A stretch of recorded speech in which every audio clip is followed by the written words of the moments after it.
Welcome back, my night outers. That was Son of Sound, Ghosts. Obviously, it's not your traditional rock, metal, heavy metal type music. Tell me, Justin, this is one of the bands that's playing on one of your upcoming events. You do like mixing up the genres, don't you? In festivals, I do, only because I feel, unless you're primarily putting it as a metal fest, I believe that anything like the Tattoo Fest or Freak Fest or any other events I do throughout the year should have multiple acts and different genres, basically because it keeps the attention of people throughout the day. And, you know, a lot of people don't want to sit there and watch the same type of bands over and over and over for a consecutive 8-hour day, you know. Yep. So I like to mix it up, and Son of Sound's a great band. I started working with them a while back, and now they're being played on BRU all the time, and they're being managed right now from friends of mine at FET, and, you know, they're doing well, and I truly like their music for what they do. Very cool, very cool. What are some of the other bands? Now, you just mentioned the Metal and Ink show. That's coming up in January. Yep.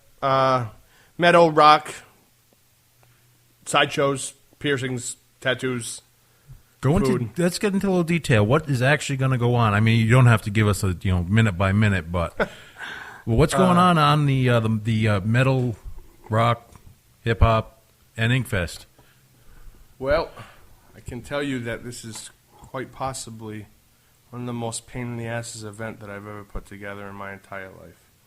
But I think that it will be absolutely worth it in every aspect for anybody playing it or attending it.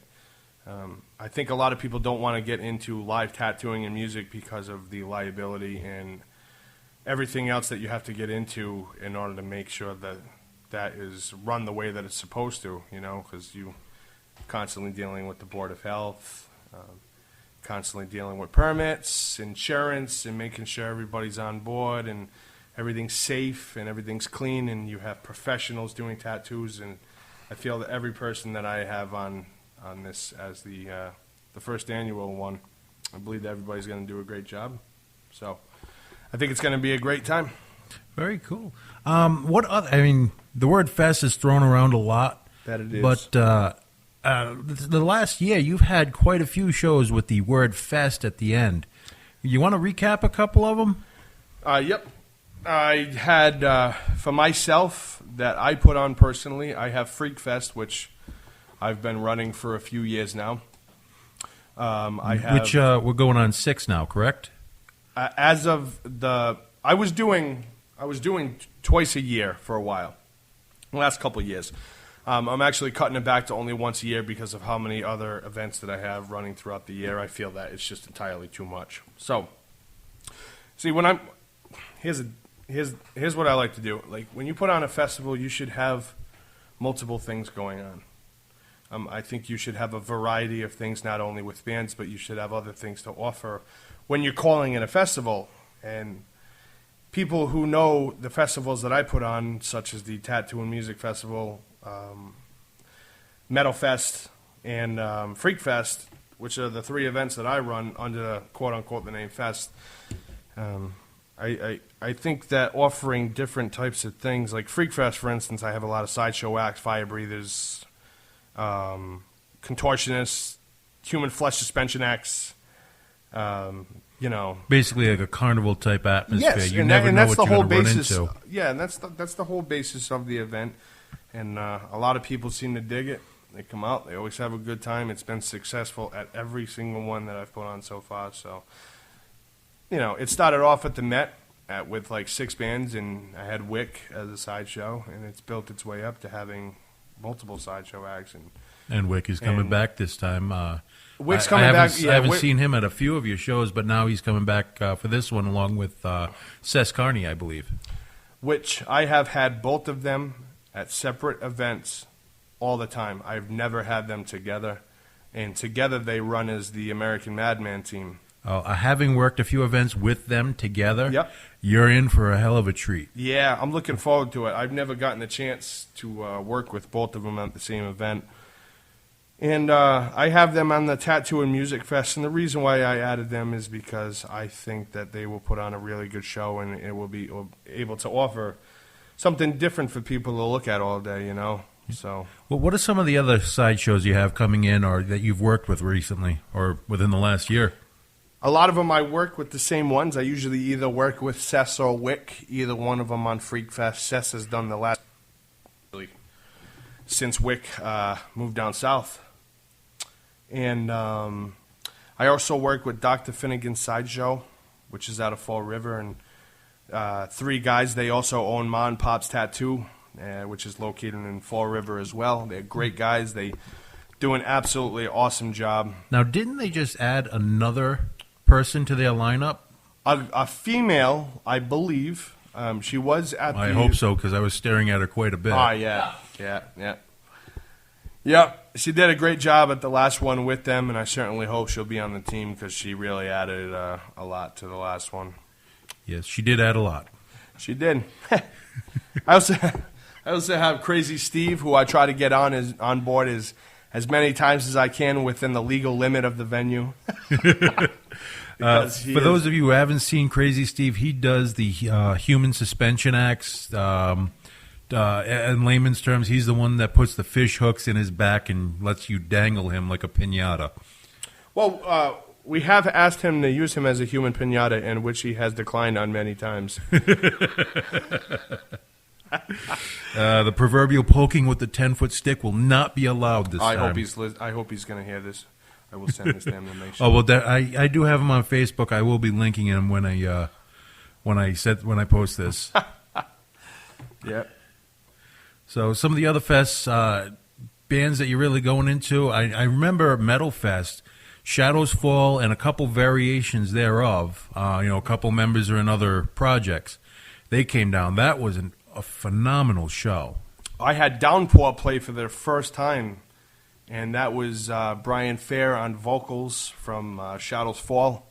And we also had members on Unearth, and I believe that was it.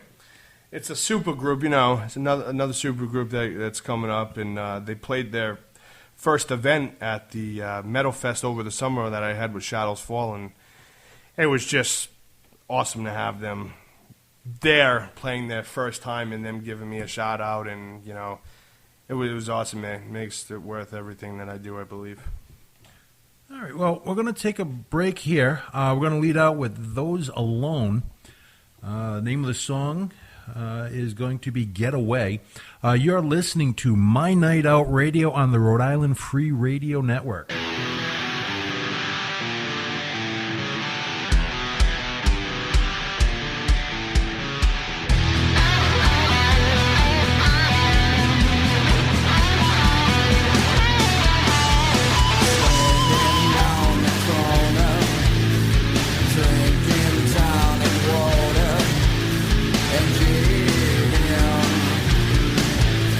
My mind is a little hazy.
Welcome back to MyNightOut Radio. This is Rhode If you're trying to get your music out there and you want to send it to us so we can post it up for you, we can play it for you, go to MyNightOutRadio at Verizon.net. You can email us. You can go to Facebook, MyNightOut Radio, Twitter. We also have a few other pages out there. Look for MyNightOut Radio.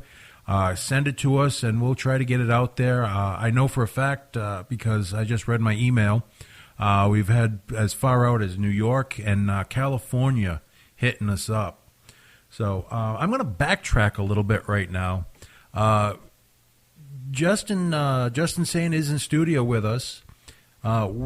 Justin's not a native Rhode Islander. I don't know if a lot of you know that, but you're not from California? No, I have a lot of family from California, and I certainly spent a lot of time in California, that's for sure. So if you were a real Rhode Islander, you've never gone past, I don't know, Watch Hill and Westerly. So I've been to California many times. So you were naturally born in Rhode Island? I was, but I did spend a lot of time at points even staying out there for months on end when I was a kid with family. But yeah, I do have a lot of family. Is there a point where you could say, yep, this is how I wanted to live my life? I wanted to get into music? Because a lot of people said, that I've talked to so far, have said that, when I was a kid, I started listening to it and something just moved me or something clicked, or was it just... I definitely didn't want to be a fireman or a policeman, that's for sure, man. Well, neither did I.